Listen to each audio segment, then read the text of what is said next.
Ça a démarré. Alors, bonsoir. Oh, bonsoir. Vous avez une question sur le lien? C'est sur autre chose. Ah, ok, d'accord. Moi, j'étais sûr qu'on avait fini le sujet, donc On n'a pas parlé de on m'a Rav dit Kook. que non. Non. Donc, Le quatrième. on va finir, j'espère, ce soir le sujet la mitzvah de vivre en Eretz Israël. On a parlé aléchiquement, suivant le Shulchan Aruch, est-ce qu'il y a une mitzvah? Donc, alors on a dit que, évidemment, on a vu qu'il y a une mitzvah de vivre en Eretz Israël dans nos jours. On a vu ça dans le Shulchan Aruch. On a ramené des preuves, excusez-moi, que le Rambam aussi le dit. La semaine dernière, on a bien vu aussi la mitzvah de Kiddush HaChodesh. Qu'il y a une mitzvah de vivre en Eretz Israël, souvent le Rambam, souvent le Shulchan Aruch. On a parlé, quand même, je pense qu'on a parlé un peu la semaine dernière, au-dessus du niveau un peu Mouna, un peu, comment on dit, la pensée, quoi. Qu'est-ce que ça veut dire aussi c'est une mitzvah chez nous de vivre en Eretz Israël. Mais là, contre parenthèse aussi, maman, 5 minutes, pour vraiment finir la halacha, le niveau de la halacha, est-ce qu'on a un issour? Je vous pose une question, d'accord? Je vous dis pas maintenant que je suis en posek halacha, maintenant je vais vous dire comment elle est la halacha, chacun a son rave. Mais rien que pour réveiller un peu le cerveau. Est-ce qu'il y a un issour de la Torah, quelqu'un qui habite ici, en Eretz Israël, est-ce qu'il a un issour de la Torah d'aller se promener en Chutz La'aretz? J'ai pas dit d'aller habiter en Chutz La'aretz. D'aller se promener en Chutz La'aretz. Il revient. Il habite ici. Mais est-ce qu'il y a un issour? Aïmassour. On voit, regardez, on voit, attendez. Vous dites moutar, tu dis assou. Ah, attends. On voit, il y avait, on parle maintenant des taïels, on parle pas d'aller habiter, on parle pas de quelqu'un qui a sa maison ici, il veut aller se promener en Chutz La'aretz, je sais pas, ou aller se promener, ou je sais pas quoi, il va aller se promener en Chutz La'aretz. Je dirais pas l'ISO. Voir la famille, attends, voir la famille, c'est un autre niveau. C'est encore plus facile même. Moi, je dirais de l'autre façon. Vous savez que le Chafetz Chaim, il marque dans Mishnah Berurah, dans Ilchot, j'ai oublié, je pense que c'est dans Ilchot Chol HaMoed, il marque le Mishnah Berurah, le Chafetz Chaim, il marque là-bas, il marque qu'il ne voit pas quel issour il y a, comme ça il marque le Chafetz Chaim. Il ne voit pas quel issour il y a de sortir de Eretz Israël pour aller se promener, comme ça il marque le Chafetz Chaim. Mais le Shulchan Aruch, il a marqué qu'il y a un issour. Le Shulchan Aruch, il a marqué qu'il y a un issour de sortir en Chutz La'aretz se promener. Mais le Mishnah Berurah, le Chafetz Chaim, c'est encore une preuve, d'ailleurs, que le Shulchan Aruch, lui, il pense qu'il y a une mitzvah de nos jours d'habiter là. S'il n'y a pas de mitzvah d'habiter en Eretz Israël de nos jours, quel issour il y aura d'aller se promener en Chutz La'aretz? S'il n'y a pas de mitzvah d'habiter là. D'accord? Le seul issour qu'il peut avoir, c'est parce que tu as une mitzvah d'habiter là, et quand tu vas là-bas, tu abandonnes cette mitzvah entre guillemets. Mais même ça, il dit le Chafetz Chaim, c'est pas compréhensible. Pourquoi? Il dit le Chafetz Chaim, chouve, on étudie ensemble là. D'accord? Comme il dit mon Rosh Yeshiva, on pense en voix haute. Je vous dis pas la halakha. Je vous dis comment c'est marqué. Après, chacun il a son rav ma halakha. Rien que je vous dis, c'est pour vraiment qu'on voit qu'il y a une mitzvah d'habiter en Eretz Israël. Le Chafetz Chaim, il dit comme ça. Le Chafetz Chaim, Mishnah Berurah. Le Chafetz Chaim, il dit sur le Shulchan Aruch comme ça. Il dit, toi, le Shulchan Aruch, tu dis qu'il y a une interdiction d'aller se promener en Chutz La'aretz. C'est pourquoi une interdiction d'aller se promener en Chutz La'aretz? Parce qu'il y a une mitzvah d'habiter là. Il dit, mais il dit le Chafetz Chaim, je comprends pas. La mitzvah, elle est d'habiter ici. Quelqu'un, il a loué ou il a acheté une maison ici. Quand il est parti se promener, la maison, elle est là ou elle est pas là? Elle est là. Donc la mitzvah, il l'a fait même quand il est là-bas. Il donne le dos à Hachem. Comment? Il donne le dos à Hachem. Ça c'est autre chose. Attendez. Alors, rien que dans la halakha, on essaie de voir devant la halakha.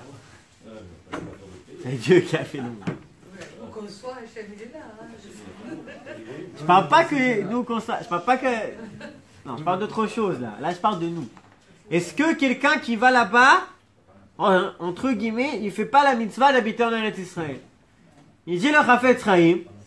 Non? Quelqu'un qui va là-bas, sa maison, dans le tabou, il y a marqué quoi? la maison de Monsieur Lévy, la maison de Kamos, la maison... Donc, rester là-bas, tu te promènes, la maison elle est là. Mais Malasot, Il y a des maisons là-bas aussi. là-bas c'est pas de maison, là-bas c'est Stam, tu perds de l'argent. Mais au plus tu perds de... des échouines. Mais, pas quelqu'un qui va se promener. Il y a une remarque comme ça. Vous savez, vraiment, moi quand j'avais étudié ces Sugia, j'avais pas compris c'est quoi, vraiment entre nous, hein, j'avais pas compris c'était quoi la traduction. Parce qu'il a raison le Chafetz Chaim. Barou. La mitzvah elle est d'habiter en Eretz Israël. Quelqu'un qui va se promener là-bas, il habite là encore. Sa maison elle est sur son nom. C'est pas que maintenant il est parti habiter là-bas. C'est pas le cas. Le cas c'est que sa maison elle est là sur son nom et lui il va se promener. Mais la maison elle est sur son nom encore. Il y a après autre chose. Quelqu'un que la maison est sur son nom, mais lui il habite là-bas. Vous connaissez ce cas. Quelqu'un il habite un touriste, qu'il achète un appartement ici et il habite là-bas. En Chutz La'aretz. Est-ce que lui il fait la mitzvah ou pas? Il n'habite pas. Évidemment oui, souvent ce que je dis oui. Non. C'est bon, Rochelle. Pourquoi? Parce que t'as des limites quand même. C'est-à-dire quelqu'un, même si la maison est sur ton nom, mais pour que... Ça suffit pas. C'est-à-dire pour que vraiment tu fais la mitzvah, que tu habites là, et ça s'appelle que tu habites ici, il faut que tu es là. Alors si par exemple toute l'année tu es là, mais 2 semaines tu es là-bas, dehors, c'est bon. Mais si un an tu es là-bas et 2 jours tu es là, là c'est pas bon. Évident. Koulam, même le Chafetz Chaim, ce qu'il me disait. Koulam. C'est pas chou. Mais, malasot, que le Chafetz Chaim, c'est pour ça que le Chafetz Chaim, il dit que ce que vous avez dit. Quelqu'un qui a un copain très bien. Un copain, enfin, je veux dire un copain qu'il aime bien, son meilleur copain, il n'a pas vu il y a longtemps, la famille, comme vous dites, des trucs comme ça. Il dit le Chafetz Chaim, même souvent le Shulchan Aruch, c'est valable. Comme ça, il dit le Shulchan Aruch. C'est quoi? C'est valable, c'est bien. Comme ça, il dit le Shulchan Aruch. Comme ça, il dit Kachokot Mishnah Berurah. Que même souvent le Shulchan Aruch. Mais malasot, quand tu ouvres, par exemple, si on commence maintenant, on voit Megillat Ruth. On voit là-bas que les Gdolé adorent, à l'époque de la famille là-bas de Ruth, Nachon, Elimelech et tout ça, eux ils sont partis en Chutz La'aretz, ils ont été punis. Et il dit le Rambam, pourquoi ils ont été punis? Parce qu'ils ont quitté pour vivre ailleurs. Mais il dit le Rambam, il y a marqué dans la halakha, s'il y a la famine, t'as 3 raisons. Famine, Parnassa, et Isha Zivug. On a dit qu'aujourd'hui, quelqu'un qui dit qu'il ne vient pas ici parce qu'il y a le problème de la Parnassa, on a dit que c'est pas valable. Comme tu as bien dit la dernière fois, il dit c'est dans les poskim, il dit comment ça s'appelle? Le shoot. Je suis un peu fatigué ce soir, excusez-moi. Il y a un shoot, il y a un gros possèque, le Militz Daka. Le Militz Daka, c'est un gros possèque, lui il dit c'est quoi Parnassa? C'est pas maintenant que t'as belle maison et 3 voitures et machin, c'est pas ça Parnassa. Parnassa, c'est un toit où vivre. C'est ça. Si t'as la possibilité d'avoir un toit où vivre, tu viens pas, t'as raté une mitzvah tassée. Tu vives là. C'est pas une raison. Mais si t'as un problème de la famine, par exemple, là t'as droit. T'as le problème imaginez-vous un cas qu'il n'y a pas des femmes juives en Eretz Israël. Tous c'est des goyotes. Imaginez-vous un cas comme ça. Maosé, il ira là-bas. En Chutz La'aretz. Après il reviendra avec elle. Mais s'il n'y a pas des femmes juives, barou moutar. Et s'il y a la famille, moutar. Donc le Rambam il pose la question, il se dit mais je comprends pas pourquoi alors les Gdolé adorent pendant Ruth, Elimelech, tout ça là-bas, Machlon, Kilon, tout ça là-bas, pourquoi ils sont été punis? Ils ont le droit d'aller. Alors une réponse, le Rav Kook qui dit une réponse très belle, il dit vous savez pourquoi? Parce que c'est les Gdolé adorent. Les Gdolé adorent, pour eux c'est pas valable. Je sais Marc, Rav Kook. Pourquoi pour eux c'est pas valable? Parce que le Gdolé adore, lui, il doit avoir la capacité de changer la réalité. Et à la famine, si t'es le Gdolé adore, ta prière, elle doit ramener le manger. Et si t'es pas capable, à cause de ça, tu pars, c'est fini. Pourquoi Abraham il est parti? Il y a marqué, tu sais que c'est une grande marloquette dans les Mefarshim, dans Parashat Lech Lecha là-bas. Ron? Marloquette de là, le Ramban et tout, est-ce que c'est bien ou pas? Le Ramban il dit, il a puni. Est-ce que tous les preuves qu'il a eu là-bas avec Sarah, Imrina, Chotiat, il dit le Ramban, pourquoi? À cause de ça, punition. Vous avez marqué le Rambam. Pélé. Mais ils disent, Rav Kook et marque, Véché Allah la date maintenant, est-ce qu'on peut penser qu'Abraham Avinu maintenant, lui, il a pas pensé à ce truc, maintenant, on verra. Alors une réponse très simple qui ramène le Rav Kook. Pourquoi Abraham Avinu, lui, il est parti? Parce qu'il n'y avait pas encore un peuple ici. D'accord? Il n'y avait pas encore le peuple d'Israël. Lui, il était tout seul. Donc il n'a pas de responsabilité sur le peuple. Donc il peut partir. Comme les guéris avec les Comme ça. Les guéris, c'est l'homme Israël là-dedans. C'est le peuple. C'est l'homme Israël. Il disait c'est rac quand c'est la responsabilité sur l'homme Israël. Oui, c'est pas pour Yaakov. Comment? C'est vrai qu'il est resté, mais Yaakov, il est pas. On voit Yaakov, c'est autre chose. On voit là-bas dans le Parashat, Yaakov, il envoie les enfants pour amener le manger, mais lui, il ne va pas habiter là-bas. Pourquoi? Ça aussi, c'est une question. Pourquoi? Et Mefarshim aussi, il pose cette question. Pourquoi Yaakov ne va pas habiter là-bas? Moutar. Il envoie Yehuda et toute l'histoire là-bas avec Yosef, et ils reviennent, ils partent, le vol le verre, le machin. Voilà, bah, ça y est. Et Binyamin, il doit aller, et il dit non, c'est mon dernier, machin. Yosef, Otishi Kaltem, Yosef Enenu, Nachon, Vanyana Niba, Yosef il est déjà mort, et maintenant tu veux me prendre Binyamin. Va toi avec Binyamin, et finis l'histoire. D'accord? Et disait Mefarshim pourquoi? Parce qu'il n'a pas le droit. Ordinaire. Pourquoi il est parti à la fin? Il voulait pas. Allez. Comment on dit dans la Gada de Pessah? Comment dit le Maguid? Anous alpia dibou. Il n'y avait pas le choix. Oui, mais on dit, il pose la question, il dit, nous on dit que pour la famine, tu as le droit d'aller. Alors lui il pose la question, il dit, mais Yaakov il est parti. Alors nous on a dit qu'on a le droit d'aller, mais si c'est les Gdoléador, eux ils ont, entre guillemets, ils n'ont pas le droit. C'est pour ça que pendant l'époque de Ruth, il y avait les Gdoléador, eux ils sont partis en route là, parce qu'il y avait la famine, et il y a marqué qu'ils ont été punis. Alors Rambam il dit, pourquoi ils ont été punis? Il n'y a pas de raison qu'ils vont être punis. Il y a la famine, la halakha, et qu'ils ont le droit. On a dit que le Rav Kook il dit que les Gdoléador, pour eux c'est pas bon, c'est pas valable, ce cas. Eux ils doivent rester. Pourquoi? Il dit, parce qu'ils ont la responsabilité sur Am Israël. Et moi je dis, la preuve, c'est qui? C'est Yaakov. Yaakov, il n'est pas parti.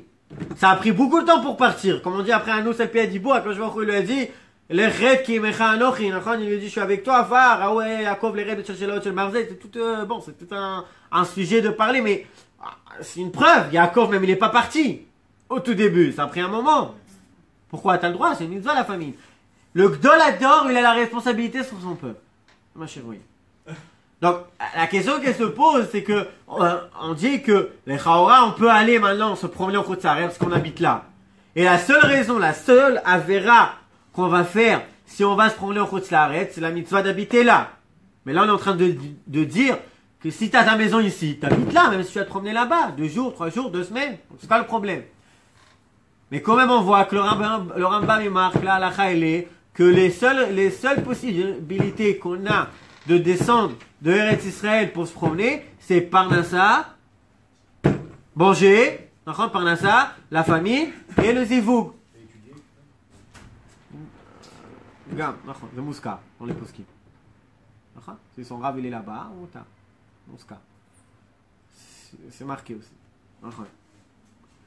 Et moi j'avais toujours, quand on avait cette question-là, moi je n'avais jamais compris c'est quoi la question. Moi j'avais une réponse très simple. Le Rambam de quoi il parle? Le Rambam il parle de quelqu'un qui va aller habiter là-bas. Il parle pas de quelqu'un qui va aller se promener. Il dit non. J'ai vu des questions.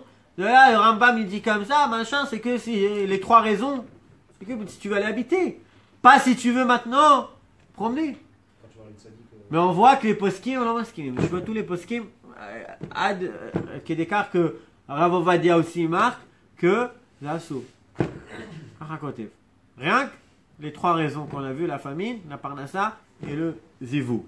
Et pourquoi j'ai ramené ça? C'est rien que pour fermer le cadre de la halacha, de habiter en Eretz Israël. Tu vois que, même le Rambam, c'est encore une preuve. La seule raison que tu auras une avéra d'aller habiter ailleurs, ou d'aller te promener en route l'arrêt, c'est une mitzvah de nos jours d'habiter ici. C'est la seule raison. C'est pour ça, c'est encore une preuve qu'on voit que même le Rambam, t'as la Khaïlé, qu'il y a une mitzvah d'habiter en Eretz Israël dans nos jours. Maintenant, on voit, je vois qu'il n'aurait pas trop le temps. 2 minutes. Rien que on va commencer un peu voir ce qu'il dit le Rav Kook sur Eretz Israël. On a parlé un peu la semaine dernière, je pense. Je pense pas que je vais vous renouveler des trucs qu'on a parlé un peu la semaine dernière. Hein, qu'on va un peu s'expliquer peut-être. C'était trop vite la semaine dernière, donc on n'a pas trop compris. Mais on voit, il y a le Rav Kook qui a marqué un livre qui s'appelle Orot Eretz Israël. C'est un livre, tout le livre il est sur la terre d'Israël. Et la première phrase qui est marquée, vous connaissez déjà, on a déjà parlé, rien qu'on répète, on va essayer de développer doucement, doucement. Alors, la première phrase qu'il y a marquée dans le Rav Kook sur Eretz Israël, c'est quoi? Eretz Israël, enena kinyan chitzoni lauma. Ça veut dire quoi, si on traduit?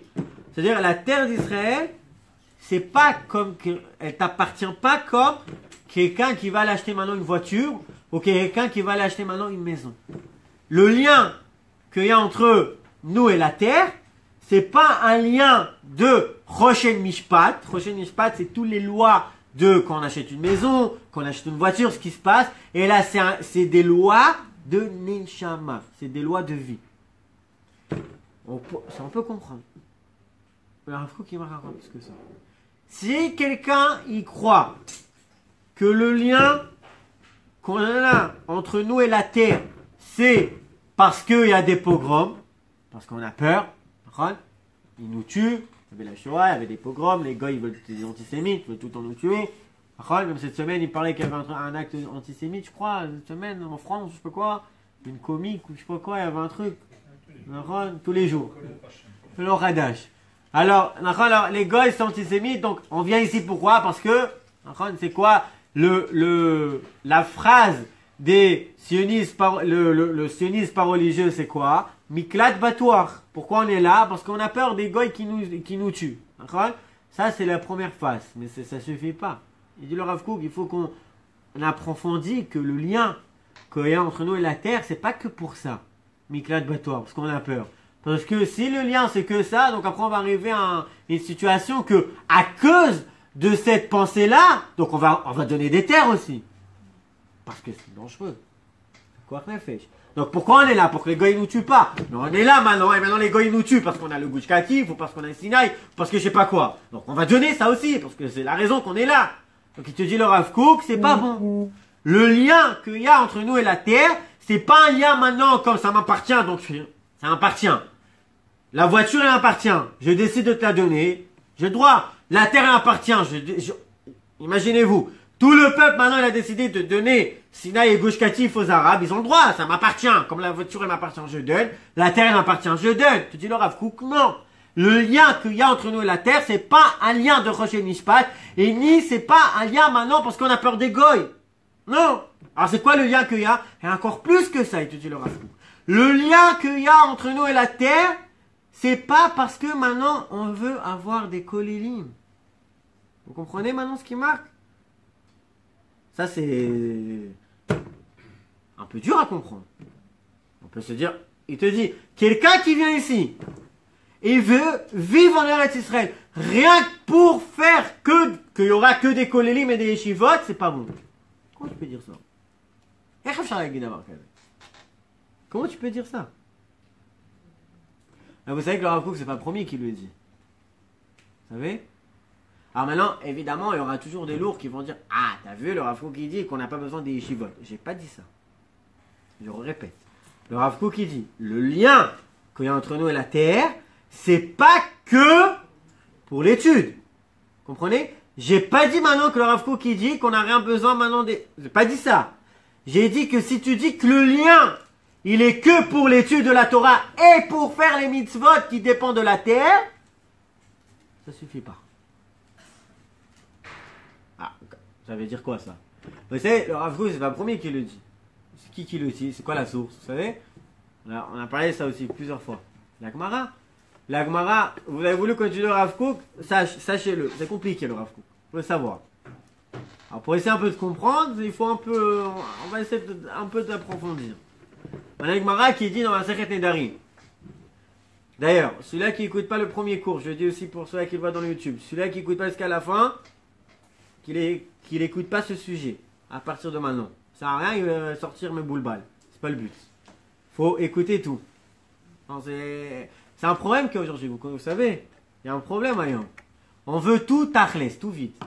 Shoot SMS. C'est quoi shoot SMS? On va avoir une question, il me répond direct. Tac, tac, tac. Pas comme ça. Pour avoir un binyan spirituel, pour avoir vraiment une construction de Torah, moi, on m'a éduqué comme ça, que c'est un travail. Que c'est quelque chose que tu le montes tout le temps, tout le temps, tout le temps. C'est important de le savoir. C'est chachouf. Donc, la Gemara dans Masechet Nedarim, elle pose la question, elle dit Alma Avdaaretz. Pourquoi le premier ou le deuxième temple a été détruit? Et la Gemara, elle dit là-bas, Davar Zenishal, la Chachamim, la Nevi'im, Velo Yadou La'anot. Dieu a posé cette question au grand rabbanim, au gros prophète, il ne savait pas répondre. Jusqu'à qu'Akadosh Baruch Hu, il s'est dévoilé et lui il a répondu. Alors, si je vous pose la question, c'est ce qu'il a répondu Dieu. Pourquoi le premier temple il a été détruit? Les trois avaient rentré amourotes parce qu'il y avait, ils s'entretuaient, il y avait Gilo et Arayot, et il y avait de la Avodah Zara. Et le deuxième temple, pourquoi a été détruit? Parce qu'il y avait de la haine gratuite. C'est une atrina. Et qu'est-ce qu'Akadosh Baruch Hu il répond? C'est l'Oberchou Batorah Trila. Vous savez c'est quoi l'Oberchou Batorah Trila?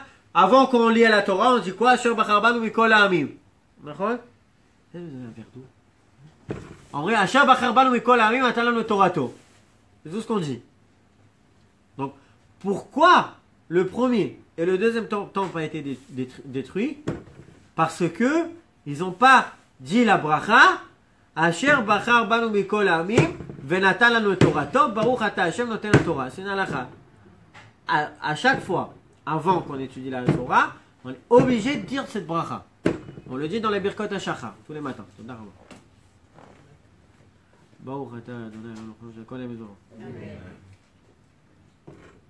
Donc, on le dit tous les matins cette bracha. Parce qu'ils n'ont pas fait cette bracha là, le premier et deuxième temple a été détruit. Entre nous. Voilà. Vous réagissez bien. Qu'est-ce que c'est? Ok, d'accord. Et quoi? Et les qui s'entretués, la haine gratuite, et le Gilo et Arayot, ça tu t'en fous. Ça c'est pas grave. Mais maintenant, ça qu'ils n'ont pas fait la bracha avant l'étude, ça c'est un problème. Et vous savez que, alors rien que pour comprendre, le natif de Vologine, il dit... Ils étudiaient quand même. Comment? Ils tuaient, mais ils étudiaient. Ah, fait. Exactement. C'est ce que je voulais dire maintenant. Vous avez raison. Vous êtes intelligente. Zenachon. Non, c'est vrai. C'est Zenachon. C'est comme ça. C'est ce qu'il dit le natif et le Maharal. Le natif, il dit comme ça. Il dit, tu dis quoi? Qu'ils n'ont pas fait la bracha avant l'étude. Donc, ça veut dire qu'ils étudiaient la Torah. C'est le natif de Vologine qui le dit. Donc, si ça veut dire qu'ils étudiaient la... Vous arrivez à imaginer une scène Non. des gens qui étudient la Torah toute la journée, Et pas Avodah Zara. mais il y a de la Avodah Zara à côté, il y a le Gilui Arayot à côté, il y a le Shvichut Damim à côté, et il y a la haine gratuite. La haine gratuite, malheureusement, on vit un peu dans une époque où il y a un peu ça. D'accord? Mais, non, mais dans un matzav comme ça, imagine-toi, les Gdolé adorent, c'est un masdé. Comme ça, natif de Vologine Noir, dans Akdama les Sefer Bereshit. C'est les Gdolé adorent, qu'ils étudient la Torah, Avodah Zara à côté, Gilui Arayot, Shvichut Damim. Comment on peut comprendre ça? La Gemara d'ailleurs, elle dit, quand elle parle, Dans l'esprit dans lequel ils étaient, il y avait ces trois choses. alors il répond, le Khatam Sofer répond comme vous dites, le Khatam Sofer il dit, ça dépend comment tu étudies la Torah. Parce que la Torah, vous prenez la Gemara, c'est quelque chose de très, ça fait marcher le cerveau.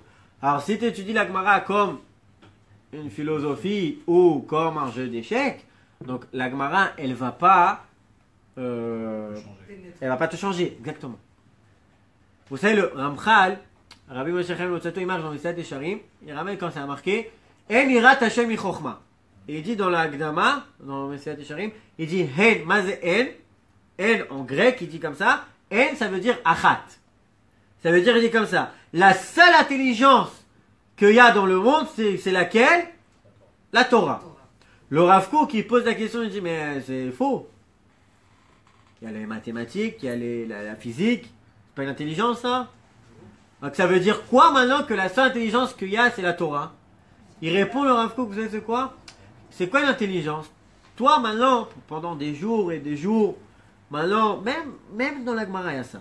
Vous savez comment? Pendant des jours et des jours, tu as essayé de comprendre comment maintenant 1 plus 1 c'est 2, par exemple. Un truc comme ça. Ok? Après, ça a pris beaucoup de temps. Après, tu vas l'enseigner à quelqu'un. Combien de temps ça va prendre? 2 secondes. 1 seconde. D'accord? Moi, nous par exemple, à Yeshiva, t'étudies pendant des semaines et des semaines une Sugiya. T'étudies une semaine, t'en as marre. Après, tu vas donner le cours. Combien de temps les élèves leur prendre d'études de la Sugiya? 3 jours minimum. Pas plus. D'accord? Ça, c'est une chokhma. Mais dit le Rav Kook, le Messilat, le Ramchal, il parle pas de ça. Il parle d'une Torah. C'est quoi la Torah? La Torah, c'est quoi son but? C'est qu'elle te change. Donc, nous, ça a pris longtemps à étudier pourquoi 1 plus 1 c'est 2. Donc après, tu vas l'enseigner à quelqu'un d'autre, ça va prendre 1 seconde. D'accord? Mais la Torah, c'est pas que le fait maintenant d'étudier la Sugiya et arriver à la conclusion de la Halacha.